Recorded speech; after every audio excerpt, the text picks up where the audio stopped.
Inscrito a seguir, o vereador Túlio Camargo tem a palavra por 15 minutos, com direito à parte.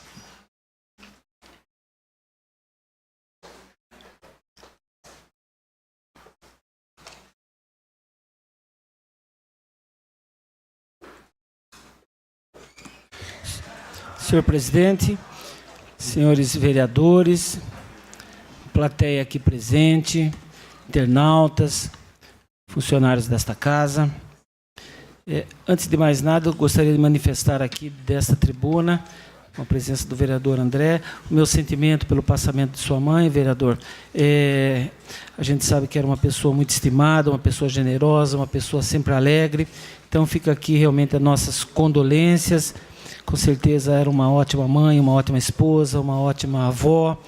Então, que o bom Deus a tenha junto a ele.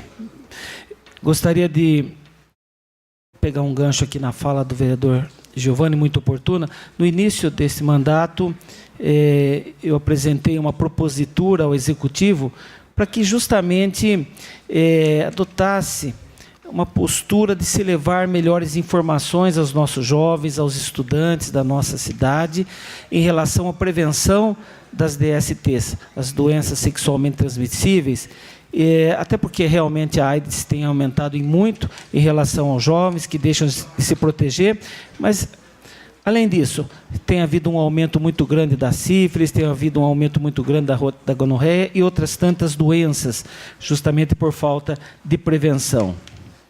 Eu quero também pegar um gancho aqui para me manifestar em relação a essa fala do vereador Giovanni, com relação à prisão do ex-presidente Temer.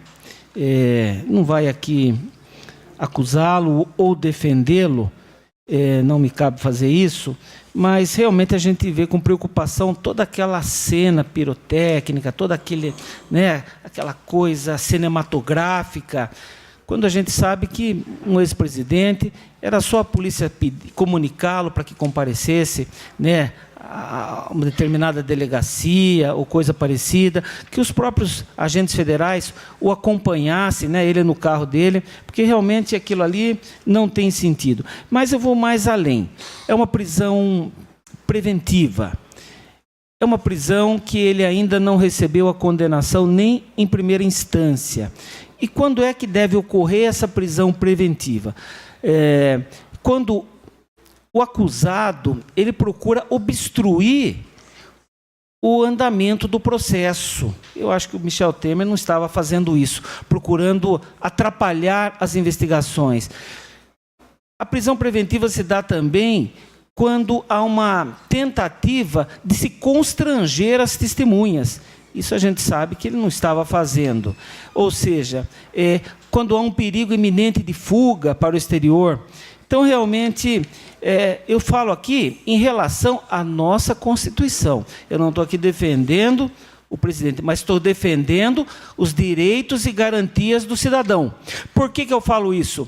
Porque, senhores, são 39 anos advogando no crime. E se os senhores veem isso acontecer com o ex-presidente da República, ex-procurador do Estado, um advogado constitucionalista, os senhores imaginam o que não acontece com o cidadão comum, o cidadão humilde. Se um ex-presidente vai preso sem ser julgado até pela primeira instância, e é por isso que as nossas cadeias muitas vezes estão lotadas por pessoas que estão lá, respondendo ainda em prisão provisória, em prisão ainda que está se começando o processo de investigação. E eu já vi tantos e tantos casos, depois da pessoa estar lá 3, 4, 5 anos, ela ser absolvida por falta de provas, e aí quem repõe esses anos na vida dessas pessoas? É por isso que a nossa Constituição prevê que é preciso passar todas as fases, todas as instâncias, para se apurar verdadeiramente os fatos, para se poder condenar alguém. E a lei é bastante clara. Na dúvida, o réu deve ser favorecido. Mais vale, muitas vezes, um acusado preso, do que 100 inocentes. Então, o que eu quero dizer é que nós não podemos aceitar esse tipo de coisa, porque hoje está acontecendo com esse presidente, com outros grandões aí que a gente está vendo, mas isso tem acontecido e muito em relação àquele cidadão que muitas vezes furta uma lata de leite ninho no mercado para levar para os seus filhos, furta 1 quilo de arroz, de feijão, por necessidade, e estão lá há meses e até anos numa prisão, numa cela. E nós vemos que essas pessoas importantes, ricas, eles têm condição de ter bons advogados. E essas pessoas humildes, essas pessoas simples. E aí o que é pior, muitas vezes o cidadão, por um pequeno delito, um delito de menor potencial ofensivo, vai para uma cela para ficar alguns anos, e lá ele é forçado a entrar naqueles tais partidos, de lá muitas vezes ele sai um bandido profissional, o que é muito pior. Então fica aí essa nossa colocação. Gostaria de agradecer, foi falado aqui no Parque das Rosas, tenho certeza que nós da comissão estamos lutando, trabalhando para que o executivo, independente da empresa, se é Saneágua, se é outra empresa, mas leve água para o Parque das Rosas, leve água para o Jardim Oriental, para o Pouso Alegre, para a Sebandilha, porque a gente sabe que lá moram cidadãos de bens, e é impossível a gente acreditar que ficam na dependência aí de 20 dias, 1 mês, sem abastecimento de água. São famílias, são crianças, e da nossa parte, o vereador Rafael falou muito bem, eu apresentei essa comissão, que foi aprovada, a qual sou presidente, com a participação de mais 4 membros, o vereador Rafael, o vereador Rodrigues, vereador Biola e vereador Abner. Só de nós conseguirmos, vereador Rafael, agora que está quebrado de vez o caminhão d'água, talvez de manutenção, esse caminhão foi comprado há muitos anos, ainda na administração do Toninho Gemente, quando eu era vereador. Só de estar quebrado, a gente poder, pelo menos nesses 90 dias, fazer com que a Saneágua leve água para esses moradores, já é uma grande vitória, porque senão eu não sei o que seria dessas pessoas. E a gente espera aqui que o prefeito realmente que aqui esteve, falou bastante, através de emergencial, de alguma coisa, mas resolva essa situação. Porque nós bem sabemos que a grande responsabilidade é do Executivo. Como nós falamos aqui já muitas vezes, em relação ao transporte público. Nós estivemos aí reunidos com o senhor Cláudio, que é o gerente operacional da empresa Jundiá. Esteve comigo, com o senhor, com acho que o vereador Abner, não lembro se mais alguém, dias atrás.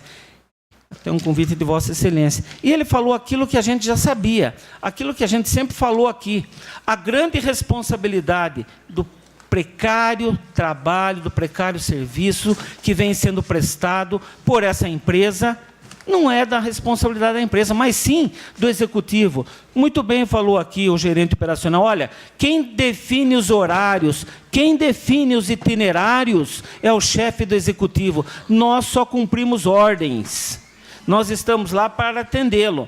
E aí eu pergunto, por que será que a situação está piorando cada vez mais, quando a gente sabe que a nossa prefeitura, o nosso executivo, o nosso município tem pago aí mais de 500 mil para essa empresa mensalmente. Se você for ver no ano, são alguns milhões de reais para se pegar, levar as pessoas que moram no Oriental, vereador Rafael, e deixar ali no Jardim Vitória, mães com criança no braço, 11 horas da noite, 11h30, tendo que andar 4, 5 quilômetros, muitas vezes debaixo de chuva, como já foi me dito, jovens, estudantes, andando todo aquele trecho de mato, e pagando os 4,40. E pagando os 4,40 para se fazer um serviço pela metade. Então, nós aqui pedimos ao Executivo que trabalhe melhor esse grande problema, que é a diminuição de horários e o aumento de rotas. Hoje o ônibus tem que dar tantas voltas para ir a um determinado bairro, e as pessoas que muitas vezes dependem desses veículos para ir trabalhar, para estudar, muitas vezes têm ficado na mão. Assim como vereadores, fica aqui a nossa preocupação em relação à iluminação pública. O requerimento que o prefeito me responde, porque fizemos vários pedidos de pontos de iluminação, é o seguinte, vejam os senhores, no ano de 2017, sabe quantos bicos de luz ele colocou? 431. No ano de 2018, 16. No ano, aquele ano que ele concorreu, veja os senhores que foi até aumentando. Em julho foram 34, agosto 260, setembro 52, outubro já caiu para 13, depois 2, e o ano passado, maio 4, junho 6, agosto 4, dezembro 2. Então, a gente sabe que iluminação pública é uma necessidade, é uma questão de segurança também. Veja os senhores que, pela resposta do Executivo, 2017 foi gasto com iluminação R$ 455.864,89. R$ 455 mil. Já em 2017, foram gastos 11.342. E esse ano a gente não está vendo nada. Então, esse tipo de coisa realmente nos preocupa. Como nos preocupa a Mário Covas. Fizemos até um requerimento assinado pelo vereador Giovanni, Rafael e Abner, por mim, porque sabemos que a empresa que fez aquela péssima rodovia, a Madri, tem responsabilidade sim, está no prazo ainda das obrigações dela, mas, por outro lado, o município aceitou essa rodovia. O município, então, chamou para si essa responsabilidade. Então, passa a ser de grande responsabilidade também do poder municipal em relação àquela rodovia. E aí o prefeito tem que ver com o seu departamento de obras que caminho tomar. Porque nós sabemos que o Estado sabe lá se vai fazer alguma coisa, quando vai fazer, e o que não se pode é continuar vidas se perdendo, morrendo, falecendo, famílias naquela rodovia, que está cheia de buraco, de cratera. E aí, volto a falar, o executivo, mas não foi eu que aceitei, foi outro prefeito. Mas o prefeito, ele recebe o bônus. Ele, por exemplo, recebeu milhões em caixa, que ajudou bastante na campanha, mas também tem que receber o ônus. Vem o bônus e o ônus. Como em relação a esses buracos que a gente está vendo ser gasto tantos milhões e a cidade cada vez com mais buracos. Essa operação tapa-buraco que está horrível. Por quê? Porque é um asfalto velho, é um asfalto antigo. Nós cansamos de bater aqui que é preciso, sim, fazer o recapeamento dessas ruas. É um serviço definitivo. Vejam ali a Milton Leite, como ficou horrível, que vai até o Vitória, aquela operação tapa-buraco.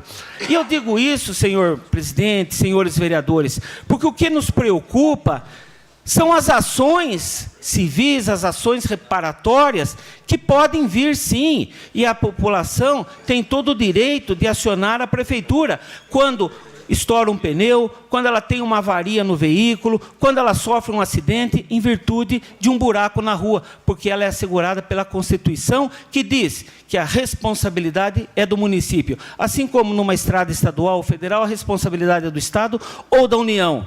A mesma coisa Mário Covas. Quem entrar com ação ali vai entrar com ação solidária em cima do Estado, mas também do município. E aí vai se fazer o quê? São milhares de ações que podem surgir aí de repente. A hora que a população, e eu falo isso não como uma apologia para que isso aconteça, mas como um alerta. Então é preciso sim se prevenir, porque cabe ao município cuidar das ruas, das praças, mas principalmente das nossas ruas que estão cheias de buracos. A prefeitura tem esse dever, tem essa obrigação de se fazer um serviço definitivo. É claro que o cidadão, para entrar com uma ação, ele vai ter que tirar foto, vai ter que pegar provas, vai ter que fazer um boletim de ocorrência, mas ele pode fazer isso sim. E aí, se paga essas dívidas ou vira precatório? Ele quebrou a cabeça com precatório. Nós vimos aí no que deu, e está dando ainda. Então, fica aqui realmente essa nossa colocação. Como, por exemplo, eu fiz vários pedidos aí, senhores. Se os senhores forem ver a escola, Cesária Maria, Antunes Sieder, na Nova Mairinque, tem uma árvore que está caindo em cima da escola. Tem uma árvore que está caindo. Cada vez mais a gente passa ali e vê que ela já está quase em cima. Com um temporal desses que a gente tem visto, vai se cair. E lá a telha de Eternite. Vejam quantas crianças estão correndo risco. Então a gente faz esse alerta. porque os pais ali estão preocupados, os pais ali estão com o cabelo em pé. Por quê? Porque é os filhos deles que estão ali. Então, o prefeito, o mínimo que tem que fazer é mobilizar o setor de obras, o setor do meio ambiente, ir lá e dar um jeito naquela árvore. Nós fizemos já vários pedidos nesse sentido. E se acontecer alguma coisa, com certeza, os pais, só para encerrar, senhor presidente, terão todo o direito de acionar a prefeitura. E isso é um direito do cidadão, entrar com uma ação reparatória civil, procurar aí o JEC, que a gente chama de juizado civil, do juizado especial civil, e acionar a prefeitura. Então, nós estamos aqui fazendo a nossa parte, nós estamos aqui alertando o executivo desses problemas tão sérios, mas que, se for tratados com cuidado, com responsabilidade, é possível, sim, ser solucionados. Obrigado, senhor presidente, pela oportunidade.